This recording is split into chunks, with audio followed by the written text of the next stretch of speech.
I'm Jonny Smith. I'm Richard Porter. And this is Smith & Sniff, a podcast in which two friends talk about cars and many other things. Guys, look. Let's paint a saga. Richard, you're asleep.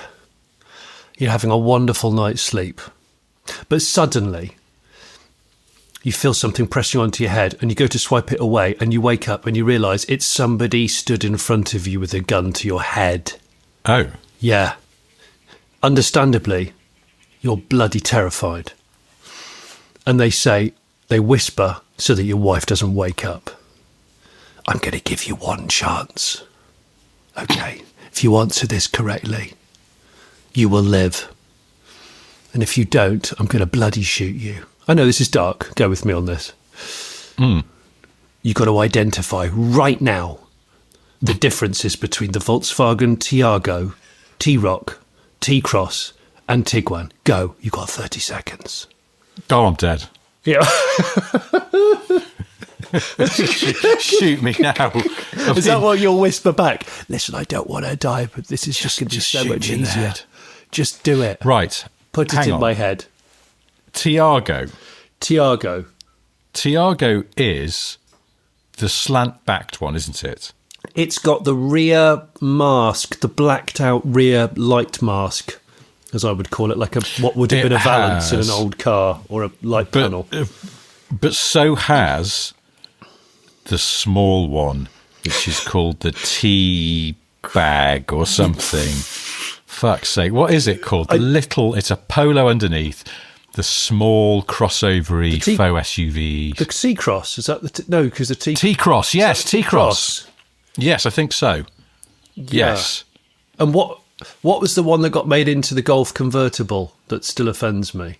Well, there was a T-Roc convertible. T-Roc, that was the Roc. Yes, you're right. So that was the Roc. The Troc. The Troc. So I think the Tigo is a fastback version of the T-Roc. But I might be wrong. And you think the Tigo or Tiago, do you think is that a Polo-based vehicle? And then the T-Cross is it not Golf? Is it not Golf? I mean, it's all the same platform. It's all MBQ. Yeah, MBQ, isn't it, mate? That's right, mate. MBQ, isn't it? I don't know. Do you know what I mean? So they're sort of Polo and Golf, but maybe is it somewhere in between? I don't know, Richard. That's why I thought I'd paint this saga straight at the top of this podcast, because I was following one the other day, a Tiago, and I went, I'm a frigging journalist and I don't know what that is. I can't remember where that fits in the puzzle. Yeah, I know. With the others. I mean, and this seems very negligent because we're supposed to know this stuff, but I hope I'm not speaking for you out of turn here, but personally, the reason I'm not sure is because I simply don't give a toss. Well, there is this issue where there's just an abundance of forgettable vehicles about. And I think you're right. Mate, a Volkswagen going down that route that Audi went down a while ago of the Russian dolls. Is it all become a bit Russian dolly? I think it's part of the problem is it's a proliferation of very similar models. Yeah. So, do you know what? I used to work with a new publisher came into the business when I worked in magazines at EMAP, now Bauer. And he called every single person into a huge meeting in an auditorium and talked about how we're going to improve, how everyone's going to do the best work they ever have and be happier than they ever will be. I know the kind of speech. You know those ones. Yeah. And at the end, I put my hand up. I was the only person that put my hand up. Because he just said these profound words, and they do stick with me. He said, let's do less better. Ah. And I interesting. And I genuinely thought, that's great. You're saying do less, but make sure that what you do, what your output is more memorable to a better standard, and thus you take more pride in it and people will enjoy it. And I'm like, that's great. Anyway, I put my hand up and I actually can't remember what I said, but it was something like, well, I haven't had any time off for ages, so I'm going now. But I don't know. I lost my job quite soon, about a year after that thing. Yeah, I did. Yeah. But it's okay because I do less. You say, right? I'm off. Do Bye. less, better. No, I did call a meeting with them and explain whatever I said that was probably a bit cocky. I did explain myself, but I thought it was really good. And the reason why I'm selling this now in the context of all the forgettable Volkswagens is because I think it's actually. I wish it was words that were heeded by a lot of manufacturers right now. If you take Mercedes-Benz, for example, they've been throwing models out now for 15 years, and a lot of them come and go, and they must cost hundreds of millions of euros to create, and they sort of just come and go like chip paper, and it's real. I just think, can we not go back to just saying, look, Mercedes, just build 4 cars and just do them really, really well and make them really, really lovely and charming? Well, Mercedes is going to shrink its model range, apparently. They've realised it's got out of hand. And because this is the thing, it's like this proliferation, it is expensive, even if it's just like a slant-back version of an upright SUV. And it's based, everything underneath is the same. But panel presses are really expensive. So any different panels, and then if you want, the bumpers, the design department's gone, the bumpers need to be different because create a more sporty, aggressive look. That's another load of tooling and moulds and things like that. And of course, it's all then got to be tested. And it's not cheap, even to do a fairly similar derivative. So it's a lot of investment. They've got to be certain it's going to sell. Yeah. And what if it just sells at the expense of the car that it's based on? Then you've sort of fucked yourself a little bit. You completely suppose the best you're hoping for is you're going, oh shit, our rivals do a slant-back version of their big SUV. We'd better do one too, otherwise our customers will go to our rival. You want to keep it in-house, even if you're sort of robbing one model to keep another one alive or to establish a new one. But it's fucking complicated. I have cheated, though, and looked at the Volkswagen website. Oh, come on. You bitch. How dare you? Because I'm absolutely bang wrong in as much as where the hierarchy things. I thought the Taigo was above the T-Cross or the T-Roc, but no. The Taigo is the cheapest of the lot. The Taigo starts at just under 25 grand. Then it's the T-Cross. This is like play your cars right. Higher than a Taigo, just about 400 quid more. So just over 25 grand is where the T-Cross starts. And then the T-Roc, which starts at just over 29,000, unless you want the Cabrio version, which starts at 35,675 quid. So, and I've forgotten as well, the Tiguan. We know the Tiguan. That is the sort of bedrock. That's the last I checked. That's the best-selling Volkswagen in the world. Oh gosh, is it? And they're just the new one came out not that long ago. So it's an important car for VW, and that is just on the MPV I'm annoyed platform. that it sells so well. No offence to Volkswagen, obviously. But what they've done, do you remember there was a Tiguan sort of Plus? I can't remember, did they call it the Plus? But it was it was bigger, 7 seats. Yeah. Because the weird thing about the Tiguan, one of the reasons it's so successful around the world is they tailor it for different places. So the long Tiguan was the Tiguan you got in America. Yeah, and probably China. Yeah, I think so. And then some places only had the short Tiguan, and Europe we got both, and they sold the bigger one on the benefit of having 7 seats. They've split the range now. The 7-seat Tiguan is called the Tayron. Oh, that's what the Tayron is. Yeah. Because I was going to add that to the list of teas with the guy at gunpoint at your bedside, and then I went, oh shit. No, I could have done that one. I could have, maybe he'd have spared my life at the last minute if I went, it's basically what used to be the big Tiguan with 7 seats. Hey, do you know what? If you'd done that, he would have sat at the end of your bed, quite very gently, would have sat himself down, and then you would have clocked the fact that despite the fact he's holding a gun at you, he's wearing like a Volkswagen dressing gown that could have been borrowed from a launch. And you're like, hang on. Does this guy work for Volkswagen? Is he a paid hitman? What is this?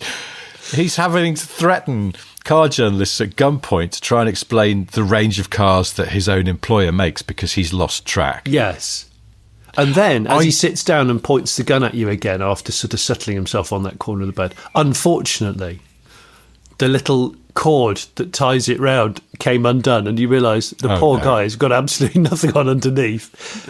And he's threatening your life, but you're also giggling at the fact you can see a bit of skin. Yeah, I can see your sawn-off shotgun. Your cylinder. I can see your cylinder. Your shaft's escaped. I once wrote a thing on Sniff Petrol about how it was something like Audi has lost control of its model range, and basically, the whole point of it was say that even Audi can't remember what cars it makes anymore because there's various A cars and then Qs and so S's many and derivatives. Rs. Yeah. And after I published it, I got an email from someone claiming that they worked at Audi going, "You joke, but it's bloody like that." Wow. Which I thought was quite telling, that even people who supposedly work at Audi can't quite tell or remember what Audi makes these days. Because what could you honestly tell? We used to play this backstage at Top Gear. It was one of the games we used to enjoy. Was just what can you actually remember? What manufacturers sell? You'd go on Toyota range, top to bottom or bottom to top, go. And then whoever had been called on it would have to go, Igo, Yaris. It is quite a good game. It's a great game. I couldn't do that with confidence with the Audi range. It would be based on guesswork because I don't think there's a Q1, but there is a Q2 and there is an A1. There is an A1, yes. Yeah, there is. Yeah. So Q2's the only cool-looking Q to me. I love the Q2. Unpopular opinion. Yeah. It's a very popular car, isn't it? The Q2, it's okay, but I think most people that buy Audis just buy on price, so they'll go, no, that one's too cheap, it can't be good enough, so I'll buy a more expensive one. Hello, I have £45,000. I'd like some Audi, please. Yes, and then they just honestly. go, right, well, you can have a Q3. Yes, it's like slices of steak or ham. They just go... They sell Audis by the pound. I'd like Audi ham, please. I'm going to slice it. Could I have 1,600 kilos of Audi, please? Well, the logo is four rings. I was thinking of Olympics. 4 rings. Yeah. Well, that's just like those slices of sausage on those gigantic German slicing machines. Because the Germans are the OGs of processed meat, aren't they? They really are. I sent you that picture the other day of an in-flight catering trolley on the Lufthansa 707 in 1960, and it was just slices of meat and a small barrel of beer. It was a barrel. I'm not objecting to it. That looks fantastically civilized. They do you a little, not a stein of beer. They do you a little glass of beer, and then just give you a plate of meat. But imagine the smell of that aeroplane when it lands. I was thinking the smell of that aeroplane, because someone will have gone in really hard and early. It would have been a businessman. He would have gone in incredibly hard and early with lots and lots of slices of red meat. And then he would have had to have done that he would have done a poulasou on the way to the toilet at the back of the plane, which would have meant the smell when you open the doors when you land would have been even more grotesque, I would say. Yeah. He would have also drunk most of the barrel and then made a bit of a fool of himself with an air, I'm going to say. Yes. Do you think anybody buys an Audi A8 these days? Oh, I hope they do. Although the thing is it doesn't, the shape of the A8 doesn't hold as much presence and gravitas as it used to. It's weird, isn't it? It's because the 6 has got so big, and maybe I think what it is they've tried to make any existing big saloons, they've tried to round them off, and I do feel that rounding off a big saloon takes away its muscular presence.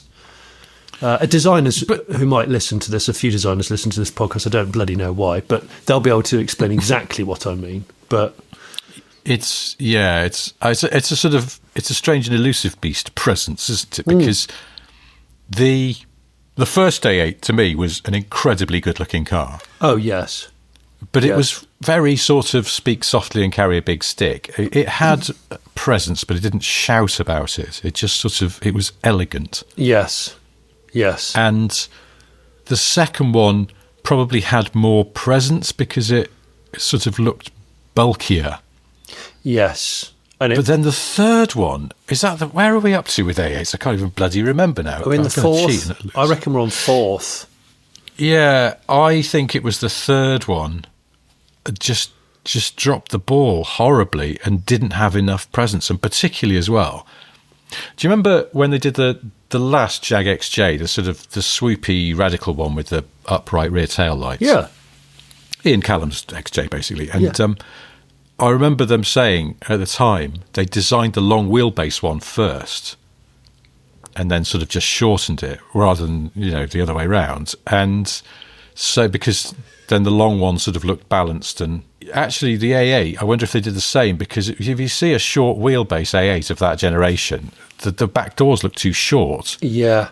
They're not in proportion. And I don't know, it's because they just assume more people buy the long one. But then the S8 was only short, I think. And so it just looks stupid. But yeah, it really, I don't know what they did with that. Yeah. But that third one looked a bit, and then the fourth one, it looks like the one we've got now, it looks like they're overcompensating.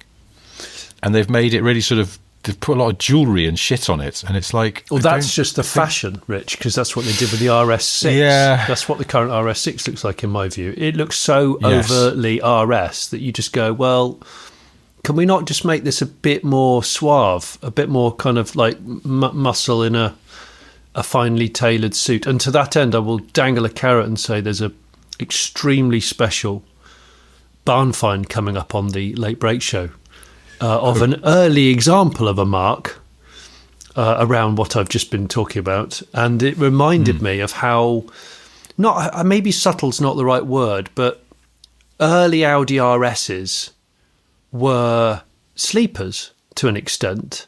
Oh, yeah. Unless you clocked the calipers, there wasn't a lot going on. There wasn't big body kits. Yes, it was wider track, and the front wings were wider and reprofiled and stuff. But we're not talking like huge winglets and daft diffusers and stuff. And I think that I miss that.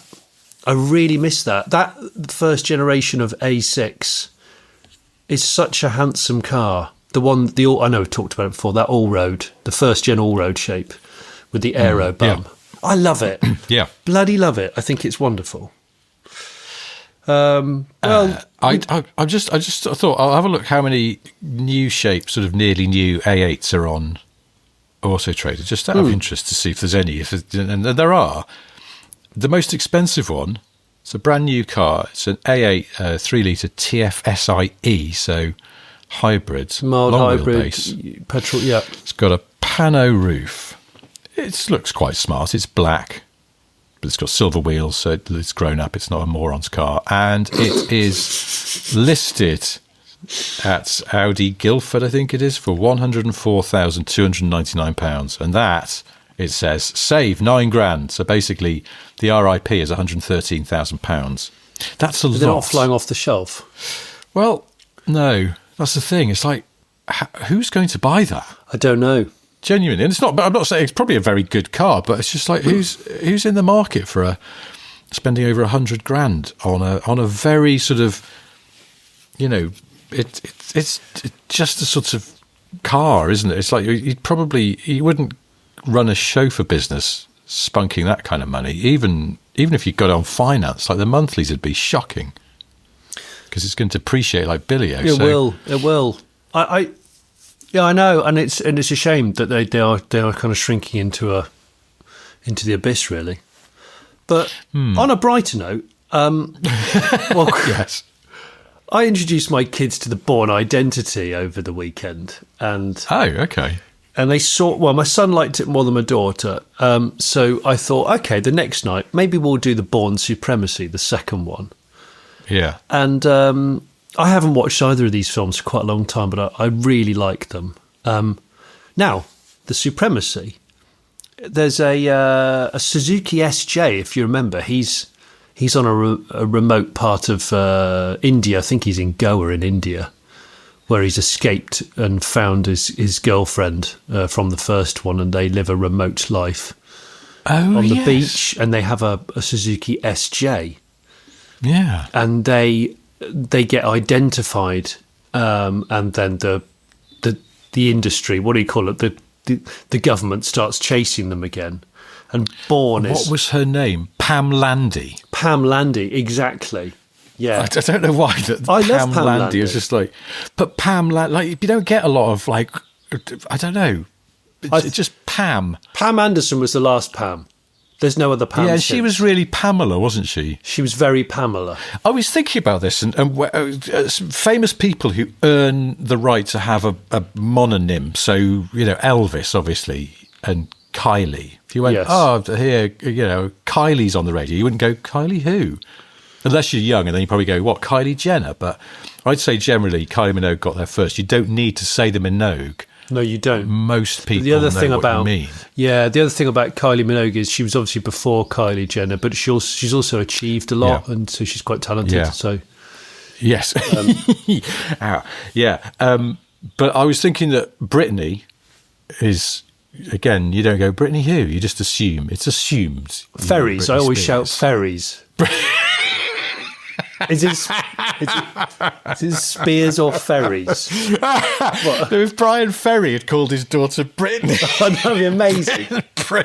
That'd be amazing. Oh goodness, that'd be great. She'd be going, yeah, Dad, can we go to? We're going to drive to Spain. I'm going to take the Channel Tunnel. No, you're not. You're not taking the Channel Tunnel. My girl. How dare you? You've got a lucrative sponsorship deal. Don't you forget it. No child Hi, of mine. I'm Brittany Ferry, and I love a Brittany Ferry. Yeah. But this is the reason I was thinking about this is I was a bit like, well, so weirdly, I don't think Taylor Swift has earned a mononym, and yet I don't know many other famous Taylors. No, I know. But if you go, oh yeah, Taylor was on the radio. Taylor who? Yeah. You'd probably guess, wouldn't you? Yeah. But it's just weird how I don't think she is not... It's Taylor Swift. So it's Taylor Swift or Tay-Tay if you're a fan, I suppose. But does Pamela... and Jennifer Aniston is always Jennifer, and so is Jennifer Lopez. I think she's a Jennifer. Yes. They're not Jens, as far as I know. Jen Lopez. I don't know. Well, hang on, but then she was Jenny from the Block. So she's Jenny then. She abbreviates her own name, but Jenny... I'm Jenny Lopez. Who's Gen 1 and who's Gen 2, though, if we're going like Japanese models? I don't know. Yeah, Gen 1 Lopez. Lopez was Lopez more famous before Aniston? I'm not sure now. Oh, I don't know. I'm going to say Aniston. Sort of contemporaries. Yeah. But there must have been another... Well, Jennifer Garner came in as well and just went, no, I'm out. That's true. Can I join Jennifer Club? There's some clean examples of the Jennifer mark out there, it seems. Listen, anyway, getting back to off of the Bourne, off of Supremacy. Oh yeah, sorry, yes. So he's in the chimney with her, and then he clocks when he goes to pick her up from the local souk. He clocks there's some dodgy goings on. And I think he has a flashback after seeing a guy's face, and he thinks maybe he's an assassin or a wrong-un from my past. By the way, this is not a spoiler alert for anyone listening. This came out 20 years ago. And then the assassin guy, sees him picking his lady up in the SJ, and Jason Bourne basically says, "Get down, we're never coming back from here, we've got to go now." Quite strong words. And then drives the SJ as the crow would fly across a shitload of fields. It's really impressive, because he's trying to escape the assassin, who's in a Hyundai Sonata, which I quite liked. I'm sure it was a Sonata. I thought it was an XG30 first, but I'm sure it's a Sonata. But the reason why I say this is because Bourne, who's an American, actually says to his girlfriend, says, "How do you know he's following us, and what's he in?" And they're in the loads of traffic, and he says, "Behind in the silver Hyundai," and he says Hyundai. He doesn't say Hyundai. Huh. And I like that about it, because I'm a supporter of the Hyundai. Is this partly because Matt Damon is a bit of a Euro-spec American?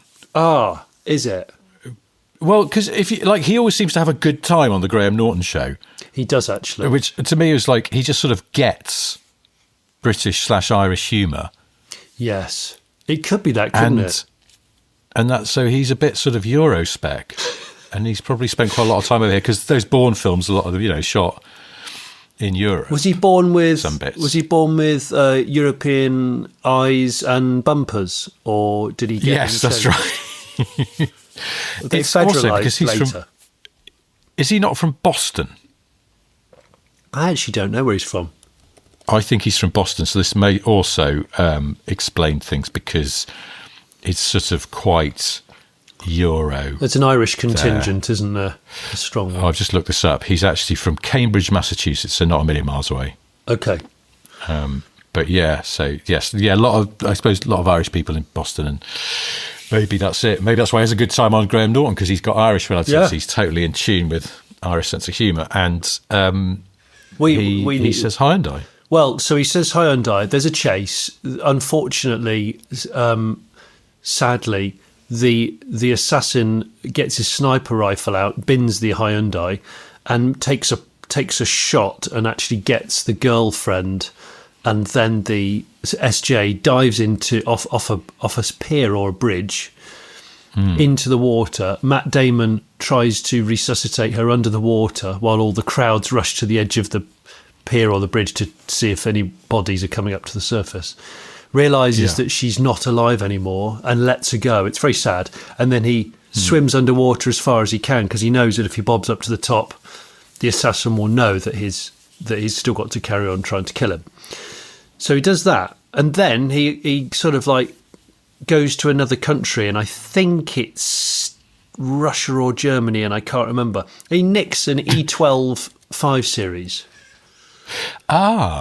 Which is really cool. What I like about Bourne is the fact that he's a massive train fanatic. He doesn't like planes, not bothered about plane travel, too complicated and fucking boring. And he's the same as me.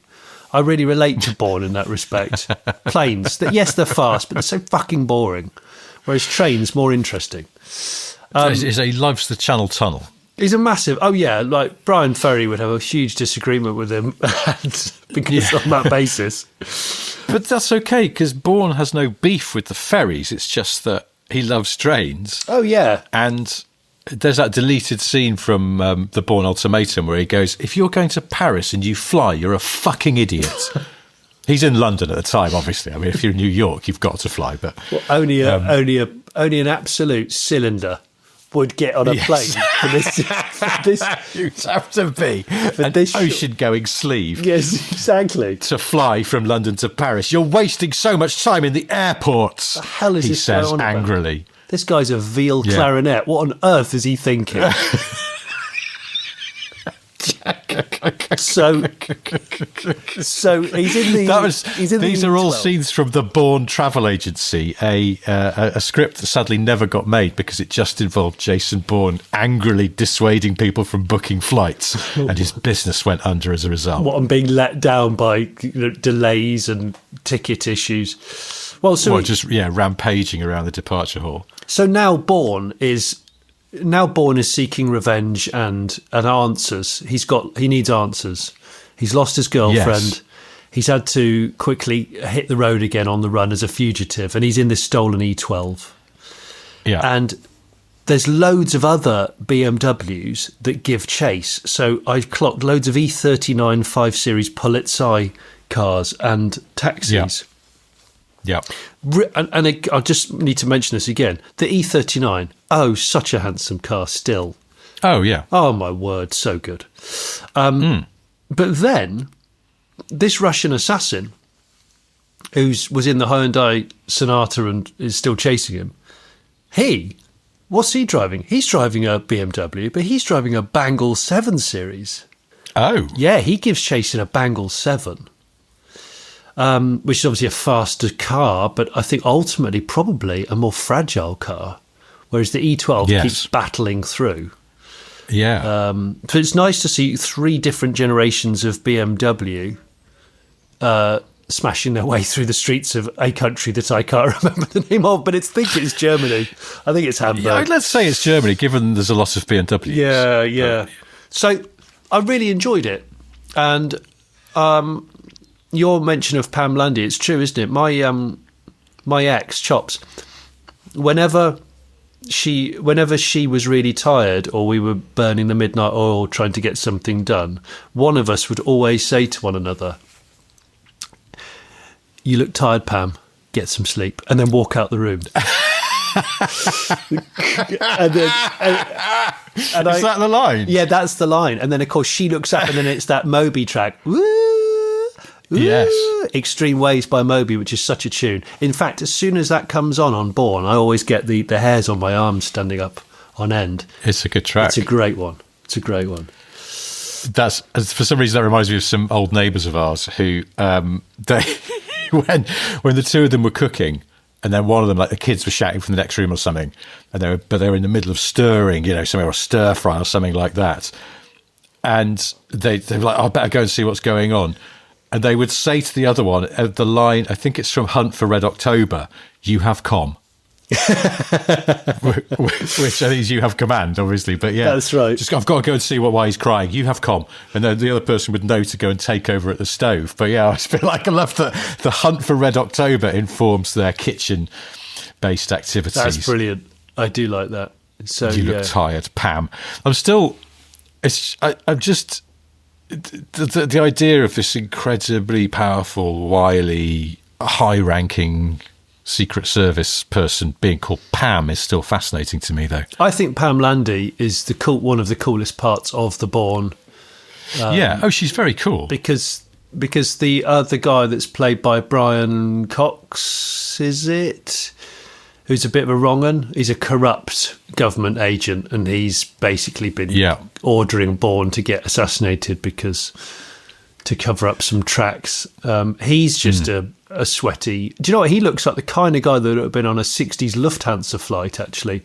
Absolutely burying himself in meat and beer. Yeah. Burying. More slices, please.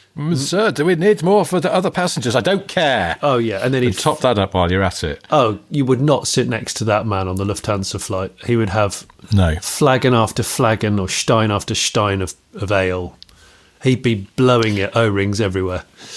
I don't remember these bits in the Bourne films very well. The SJ's come back to me now, but the BMW heavy chase, I have very vague memories of that. Does the Bangle 7 series meet a terrible fate? Yeah, it does. I think it intentionally T-bones the E12. I think that doesn't stop it completely, but it does. Yeah, it does. It does. And of course, the thing is if you're going to do things like T-bone manoeuvres, you've got airbags to contend with. Yeah, I'm pretty sure the E12 didn't have airbags.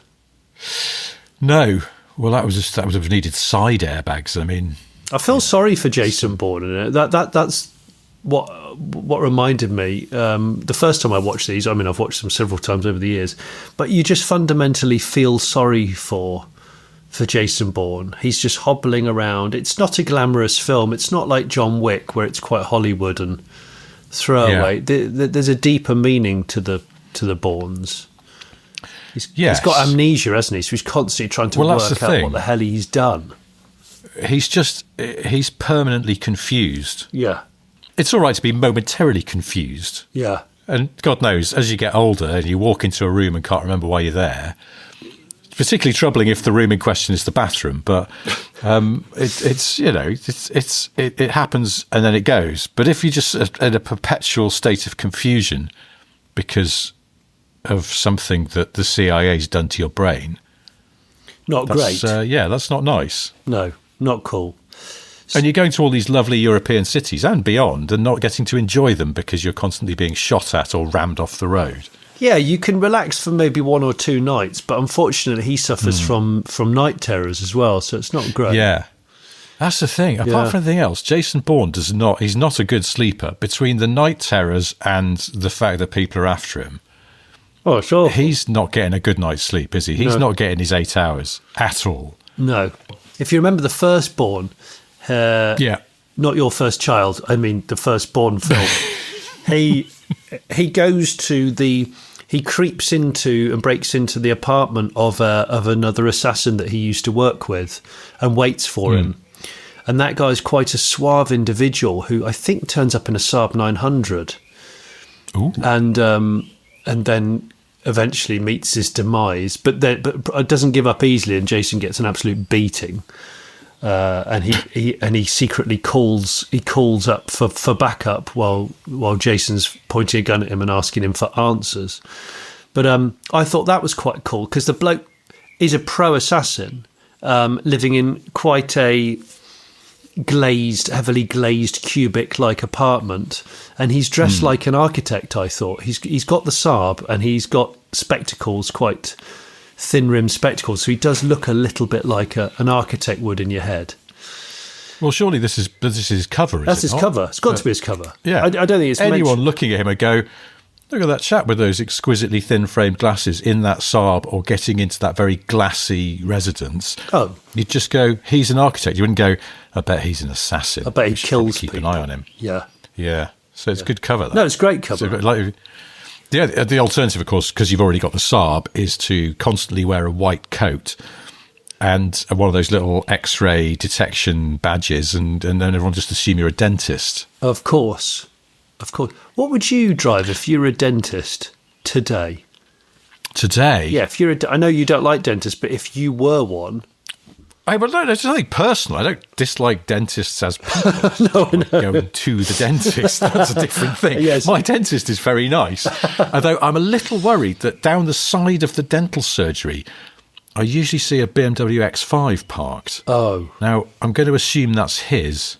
Oh, no. And that's a worry. That's letting the side down of dentistry. A little. But then what would you drive? Because, when I was a kid... My dentist had a Volvo 240 estate. Yes. That's quite dentisty. Especially if it's highly spec'd, yeah. I don't think it was. No? Was it an SE? No, DL, I think. As in the trim level, not the abbreviation for down low. But I think he... that is the 240 down low.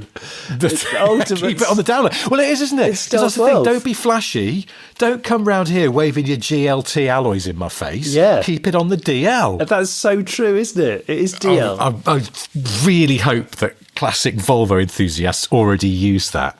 I hope just they do. Managed to pick up another D240 from a Volvo collection. But I'm keeping it on the DL. Yeah, my missus doesn't know I've got 16 cars already, so I'm keeping this on the DL. Yeah. But it's the thing. I'm sick of all the electric windows in my Volvo 240 GLTs going wrong. So keeping it on the DL. Yeah, it's got wind-ups completely. So anyway, where are we? Oh, what would I drive as a dentist now? Yeah, I don't know. I suppose maybe still a Volvo. Volvo?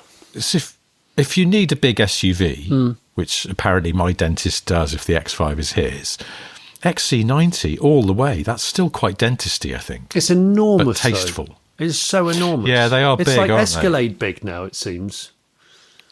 Just I don't know. A friend of ours has got one. And she came over a few months ago, and we all went out in it somewhere. And I haven't been in an XC90 for ages, and I'd forgotten they are like pleasant to sit in. They are good seats, nice interior design, quiet, comfortable. Yeah, ride's not amazing, but it's all right. It does the job. Quality. Oh, do you know, if I was a dentist, on that note, I'd be in an i3, BMW i3. Really? Yeah. Okay.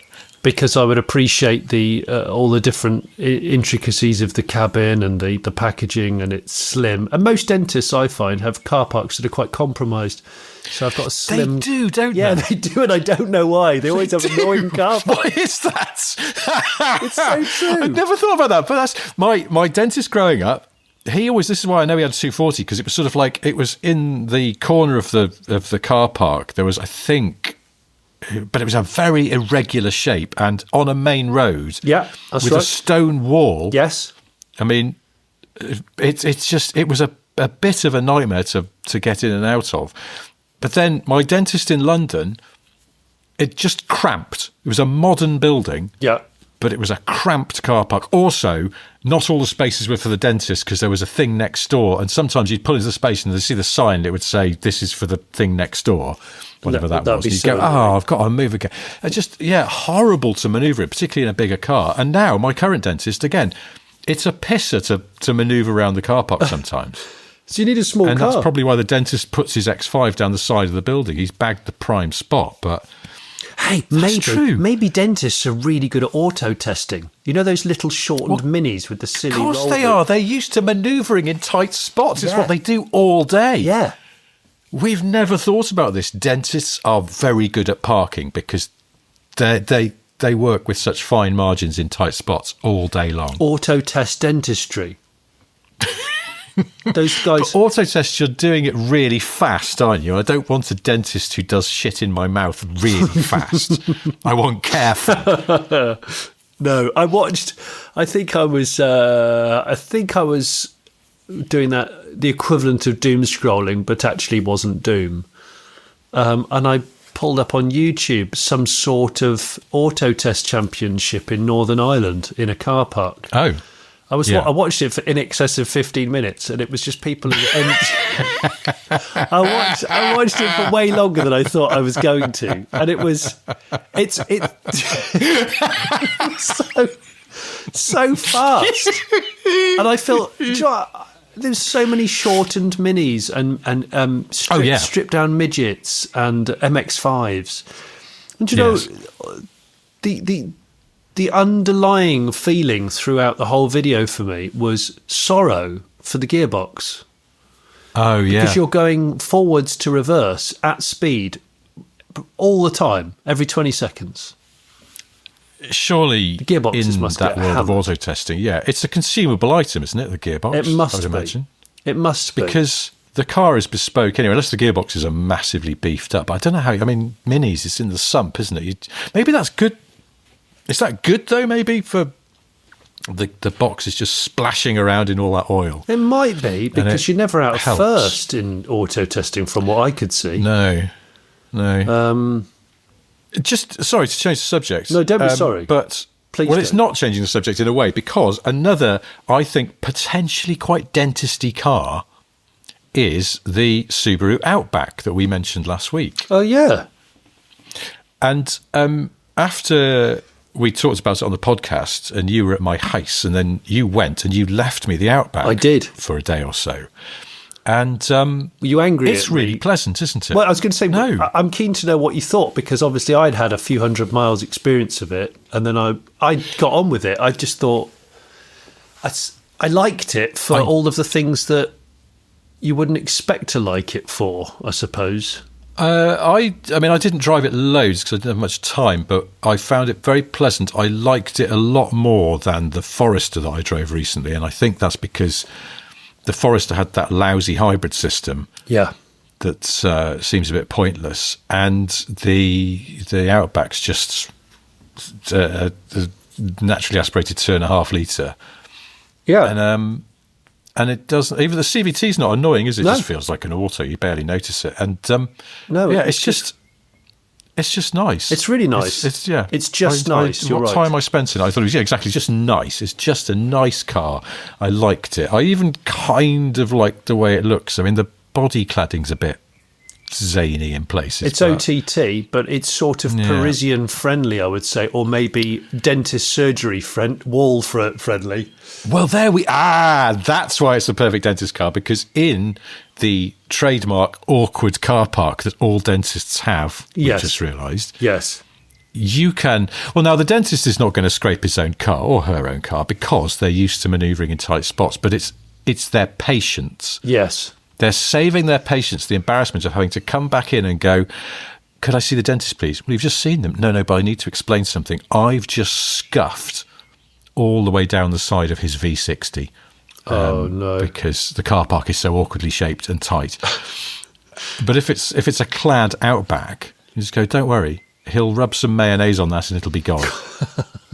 He'll get one of those dentist's little sanding drills in his lunch hour and just buff the cladding. It'll take a long time, but that's fine. He just, he have to wheel the whole trolley thing or maybe the cladding is on double-sided Velcro, and he has a rotation of sacrificial cladding. Because he knows that this stuff's going to happen, and that's why he's happy that Subaru designed it this way, because it hasn't got stupidly expensive body-coloured bumpers with high metallics in and pearls and all that waz. Wait a sec. What this is, that cladding, the Subaru Outback is a car with veneers. It's so dentisty. Shit, you're right. I was going to say a gum shield, but it's not. It's veneers. No, it's veneers. So that's it. So dentists, if you're listening, first of all, sort your car parks out. And secondly, buy a Subaru Outback because it's clearly right up your street. And it's quite big, but that doesn't matter because you're good at manoeuvring. Do you know, as you were talking, I just finished this dentist thing once and for all quickly. I was racking my brains. I couldn't remember what my dentist drove. I don't know, have any idea what my current dentist drives. But what I do know is that a story about my family's dentist, I think my mum and dad still use him down in Somerset. He got into building radio controlled cars and then painting those small soldiers. But to a high standard. And he started entering them into competitions at model events. Oh, wow. And he won so it's many... fine detail work, isn't it? Yes, it's fine detail work with a magnifying glass. He won so many awards, he actually got banned from competing. Which I thought was amazing. Because by dint of being a dentist, they thought he's a ringer. Yeah, they're like... this to disqualify all dentists. Yeah, they're like, look, we can't compete with this guy. He's too good. So they just told him to, like, thanks, but can you just go away now?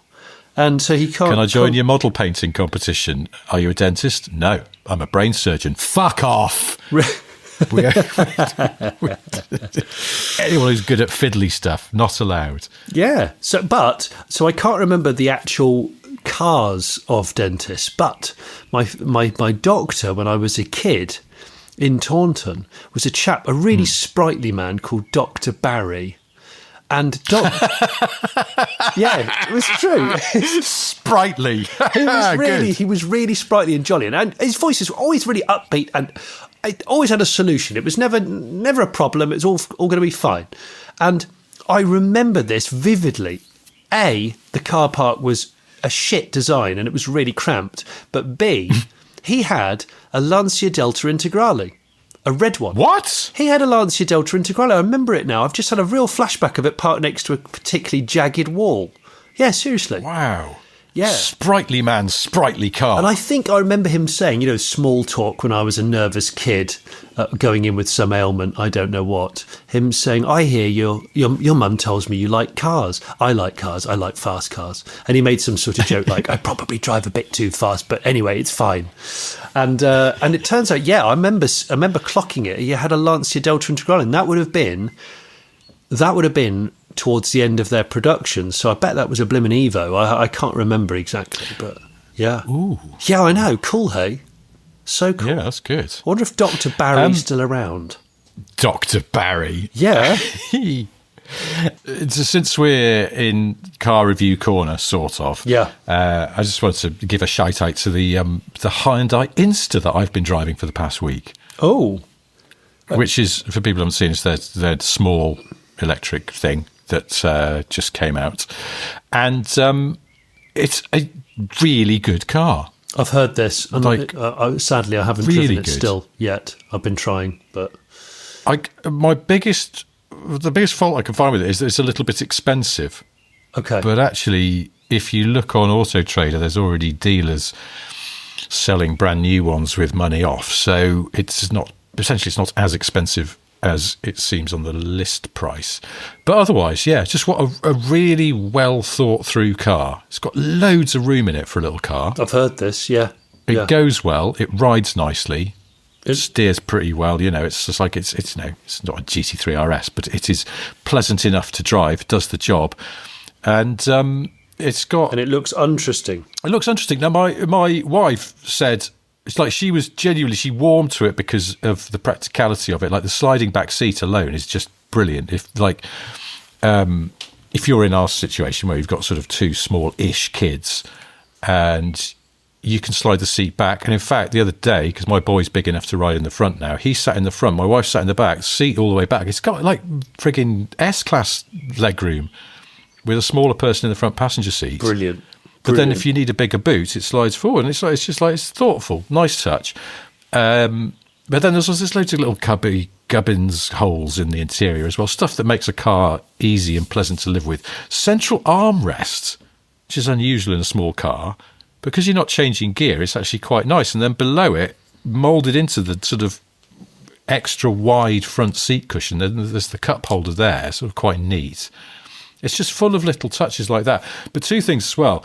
You'd only drive a modern car and it's like the frigging lane departure thing, tugging at the steering wheel. They're all useless. I've never driven one that isn't at some point irritating beyond belief, and sometimes actually dangerous, borderline counterproductive, because they're pulling you the wrong way.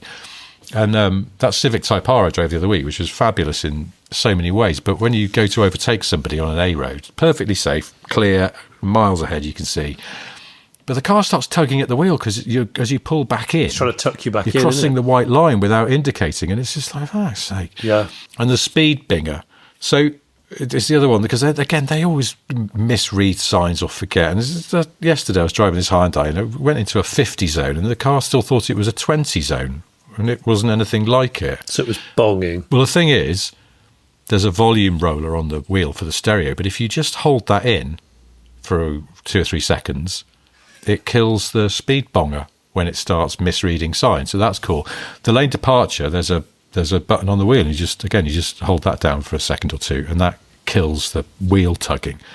So you can de-annoying it really easily, and that for me is a big check. But then everything else around it as well, it's like almost that speaks volumes. I assume other Hyundais now have that same logic on it for those things, but the general utility of that car I think is just fantastic, and it's really pleasant to drive. And I personally like the way it looks. My wife, she's like, I really like how useful this car is and how much room there is in it, but I don't like the way it looks. I think it's dorky. Oh, well, I like the way it looks, but I like the way it looks. Well, we need to do. You need to drive a Renault 4 because I think that's one of the cars it competes with. Yes, and yes, because actually Renault are the only people who've gone one better with the de-annoying button. That you just double tap that personalisation thing, don't you? And it puts everything to where you want it, which is usually off. Yeah. But I think Hyundai are close second for just making it straightforward to shut everything up when it doesn't work properly. I pulled up outside our house the other day, and one of my mates from down the road was just walking past, and he came dashing over, and he went, "This is cool. What is it?" And he had no idea. Didn't know it was a Hyundai. Didn't know anything. He just thought it was a really cool looking little car. So, opinions vary. That's good. Personally, Props. I like it. I like that. Well, yeah, but no, genuinely, it's quite nice to get a modern car that sort of doesn't irritate the shit out of you and is actually genuinely really good at what it's designed for, which is, being a little small urban zip about, but that you can still get kids and shit in. Well, look, while we're actually talking about real new cars, which is astonishing for us. Recently I went to a Renault factory to see a Renault being made. Oh, yeah. Well, I did see in that factory, even though I was not allowed to talk about it, I did see what would become the new Micra. And I was going to ask you about this, because I assume they would have been running pilot production by then. They were, but they were telling us to just not look over there and definitely don't take pictures. Look away. And so, the new Micra is alive, and it's, for those that might not know, it's based on the Renault 5. In fact, it's extremely Renault 5, I would say, to the point where I'm trying to wonder what its USP is, really. This surprises me because I looked at the photos of that Micra, and they've actually changed quite a few things about it. Have they? In terms of they must have altered the pressings on the doors, because it has a groove running along the top of the doors. It's not there on the 5. Oh yeah, blimmin' heck, I'm just looking at it. I mean, the lights are obviously the big difference. It's got oval, and the bonnet lights. line is higher and flatter. Oh, so the front wings and the bonnet and the headlights and the front bump, everything forward of the screen is new. So expensive. Yeah. And then the door pressings, I presume there's some tricksy way that they've sort of, I don't know if they can put a little insert into the press or something just to create that groove, but they just put the finger of a hard man in there. Yeah. Or they go to a garden centre. Ross Kemp goes to a car factory. They get a bamboo cane from a garden centre and just throw it in at the last second. But that's the thing. But the overall effect is not, like, it just still has that Renault 5 vibe to it, which is confusing. Yeah, and I think a few people have torn it down, and the more I've stared at it, the more I think, actually, come on, let's not tear this down for several reasons. One, the last Micra was shit and nobody cared about it. It had nothing interesting about it. This is the 6th gen car. And the Micra's always been a very popular car for the UK, but it had lost its way. So although this is based on another car that's extremely recognisable, it's at least based on a really good car, and it looks characterful. It's got these circular eyes and circular rear lights, so it looks quite cartoon-like, I think. So I'm actually quite interested to see one in the flesh closer up. I wasn't allowed to look at it too close up, but because they sort of went, "That's not what you think it is," and I'm like, "I think it is," and they're like, "No, it's not," and then quickly walked it. But anyway, it's obviously if it's the quality is akin to the Renault 5, it's really good, and I think this cannot be worse than the last couple of generations of Micra, which most people can't even remember what it looked like. And the last good Micra was the K12, wasn't it? Really? Characterful car. Yes, I think so. But, I mean, I'm more surprised that Renault have allowed this. I think probably, perhaps they've been slightly caught out by what a big hit the 5 is, because you'd think they don't need to put another related car into that factory to keep the volume up. But maybe all of their maths to get it past the accountants was sort of based on that. Because I know it's pretty wafer thin margins on that car, I imagine, because it's not very expensive. I was about to say that. Yeah, I was about to say selling it for what they're selling it for. There's got to be some maths behind that to get it over the line. And do you know what? But I'm cool with it. I'm cool with it. It's the thing, but why would you have the Micra when you could have the 5? It's almost like the Micra for people who are very impatient and can't wait for a 5, unless it's much cheaper, and I can't see how it could be, because the 5's not very expensive anyway. No, it can't be cheaper. So why would you have the Micra? I think you'd only have the Micra if you were a sort of JDM fanboy, and you just, even though it's sort of the same, you just wanted something to sit alongside your 350Z or your Skyline or your... or maybe different markets. Home market, of course. Maybe. Japanese but home is it going to be sold in Japan? Gosh, I don't know. I assume so, but if it isn't, or is this just a Euro car? Oh, so many questions.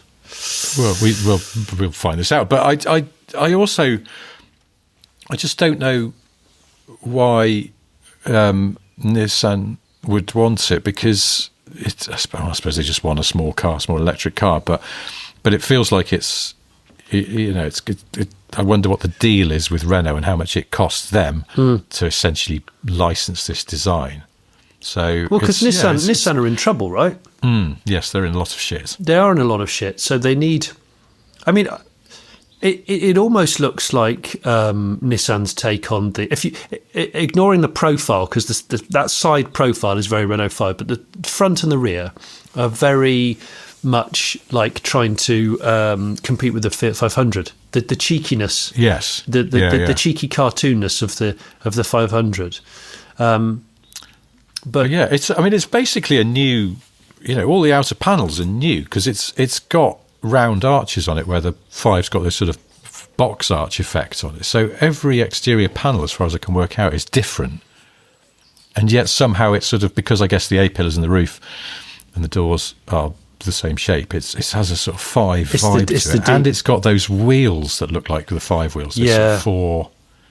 So it's a weird one. It needed, I think, very different design wheels. The D pillar is what gives it away. The D pillar is just so recognisable. But hey, look, it's a new car which looks cheeky and not aggressive and fairly interesting. But the other piece of new car news I was thinking about, and I don't know if this is just hot air and hearsay, there's been lots of chat on American forums and social media about Pontiac making a comeback. Oh, and I, as an ex Pontiac owner, I am excited about this. Well, I think what it is, because I was reading a couple of the blogs about it. So 15 years ago, Pontiac went bankrupt, was retired by GM because of bankruptcy, and they were trying to slim down the brand, and I think Pontiac had to go. But what's happened is GM's renewed the trademark for its brand name, which is fueling these rumours. But they'd just do that, wouldn't they, to stop anyone else using it? Well, I think even if so. they've no plans. Yeah, I think so. That doesn't tell us anything. No, it doesn't, because am I right in thinking that BMW have renewed the Triumph car moniker? And there's last I heard, BMW still have Triumph. They just don't want anyone else to have it. Yeah, And, it's a shame, really, because I do think, in a way, I think we might have already talked about this, but when I did the recent barn find on the Triumph Dolomite Sprint, I did think to myself, imagine if BMW just gave up on making small roadsters with a BMW name and actually dedicated that to Triumph. I mean, at one point that was the plan when they owned Rover. I think there was some serious thought given to doing that, exactly that sort of thing. But to a Z4 based Triumph TR9 or whatever you'd want to call it. But yeah, it's just, I think that's pretty standard. I wouldn't read loads into the fact they renewed the copyright on, or the trademark on Pontiac, but I don't know. It feels like they've got other things to worry about, haven't they? Why would they do that? I think they've got other things to worry about. When Ford still owned Land Rover, sorry, who? Talking to somebody. Oh, sorry, Foats is. I was talking to somebody about the fact the Land Rover then had dibs on the Rover name. And I said to someone Ford, I was like, it's quite an interesting idea, that, isn't it? You could bring back Rover to sit below Jaguar as the sort of luxury, but not super luxury, sort of everyday affordable luxury kind of, that would sit above Fods. So that, because, the Scorpio was dead and people, wouldn't pay much more than Mondeo money for a Ford, but they might do for a Rover, and it would sort of create a hierarchy from Ford to Rover to Jaguar. Ford. And they went, yeah, nice idea, but it would cost so much money to do that. And they pointed out, just the marketing obviously would be a big spend, but also you've got to refit all the dealers with the branding and things like that. And there's a lot of hidden or sort of less obvious cost with resurrecting a car company name. If you want to do it properly, if you do it half-assed, it's not going to catch. So you've got to chuck cash at it. I can't imagine that GM have got that kind of cash just to sling around when they already have, Chevrolet and Cadillac, and Buick's still a thing in China, isn't it? It's just like, what's the point of Pontiac then? Look, Rich, just piss off, okay? Stop being a killjoy, you bastard. No, okay? I'm curious. I mean, I could be completely wrong. No, I think you're totally right, and that's why I'm annoyed. Talking bollocks about this before. I don't want to hear the truth. I want to just bathe. Stop coming around here being rational about this shit. I want to bathe in the nostalgia and the fact that I might be able to one day buy a brand new GTO or something. And well, you think about it, the Dodge Challenger's been going for almost longer than the R35 GTR, probably, which is 86 years or whatever it's been. And it'd be nice if Pontiac just came out and went, right, that's it, screw you guys, we're going to do a GTO. And I'd love that. I've always liked the Pontiac. No, don't get me wrong, they've made some absolute dog's mess examples, but there's been some brilliant ones. And that latter Holden badged, the same as our Monaro, the Vauxhall Monaro, that Pontiac badged one of those. I don't think a lot of Americans realised how good that car was at that point. And I think they're becoming quite collectible now in the US. Not like really collectible, but I think they've realised, hang on, this thing was a serious car. All right, well, we should probably bring this to a close. But before we do, three things to tell you. They are, firstly, Jonny's involved in a ridiculous hidden camera show project in which he breaks into the former lead singer of Marillion's house and replaces his method of boiling water with an alternative make and model to see if he notices. It's being made under the working title Different Kettle of Fish. If that's not to your taste. How long does it take you to think about these? Probably a bit too long. Oh my God. Well, that's not to your taste. There is, of course, the Late Break Show. What's going on over there at the moment? What's cooking? We've recently done a fun car cave down in Somerset. If people haven't watched that, really interesting guy called Steve, who's got brilliant taste in vehicles. And I think when this goes out, I think your potentially most arousing barn find of all time might be going live. Yeah. Okay. But I'm just, as I'm talking to you, I'm frantically checking my diary to see I don't want to get it wrong on that side of things. So the... yes. Yeah. All right. Well, we'll come back to that. But the second thing I have to tell you is that I have various books out. Steel Flies by Roy Lanchester. That's one of them. It's a spoof Cold War thriller by the made-up car journalist Roy Lanchester. Willfully idiotic. If that's a selling point for you, probably not. And the third thing I was going to tell you is, well, it's a question. Johnny, could you guess what is Britain's best-selling song not to reach number one? Best-selling song not to reach number it's sold hundreds of thousands of copies as a single, but never reached number one. Oh. They've worked this out. Let me tell you that for a long time it was Wonderwall by Oasis. Oh, okay. Which only got to number two, but was a huge selling song. I want to say, is it something by the Beatles? No, it's not. No. It's Mr. Brightside by the Killers. Is it really? Yeah, well, so which only got to number 10. But it's a slow burner. Well, that's it. Yeah. So I mean, obviously they work in streaming now as well.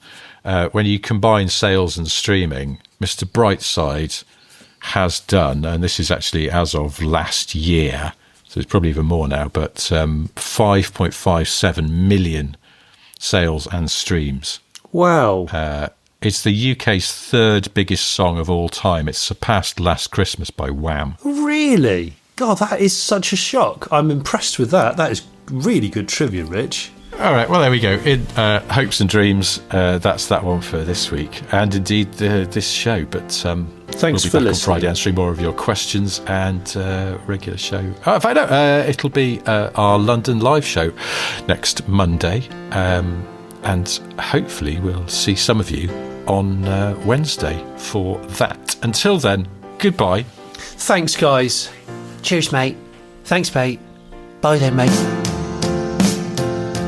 So you've enjoyed this podcast, but you've had a thought. Is there a way here today that you could show support? Well, you could join our Patreon, what wonders that it brings. Early shows and extra notes on that side of things. You could buy our merchandise, we've mugs and hats but still no ties. One day we will make those pies, but in the meantime, guys, hey guys, like and subscribe and maybe leave a nice review. Like and subscribe, we know you know just what to do. Like and subscribe, we don't want to take the piss. Like and subscribe, but we were told to ask for this. Like and subscribe. Like and subscribe. Like and subscribe. Like and subscribe.